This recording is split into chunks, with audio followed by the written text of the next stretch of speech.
I'm Libby Jones, and I'm in the development group.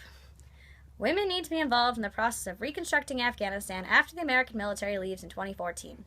Women have been traditionally left on the sidelines of peacemaking and reconstruction, but this tradition needs to end. Without the ability to participate, the needs of a majority of the country's population will not be adequately met.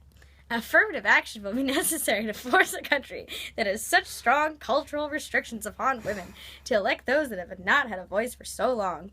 In Afghanistan, there is a culture of strict distinctions between men and women, and it prevents the latter from getting educations, working, and protecting themselves from men.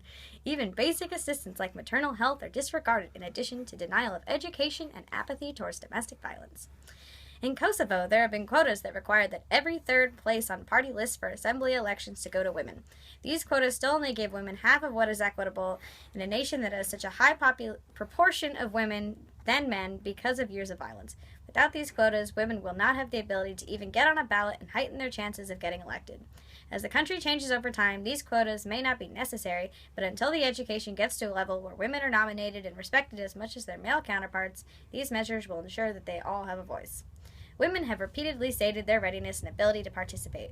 There just needs to be an opportunity for them to do so.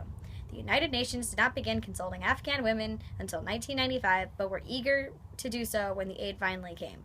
The progress made by the UN was completely dismantled after the UN left and the Taliban took complete control again. This is likely to happen in 2014 if the Taliban regains control of the country.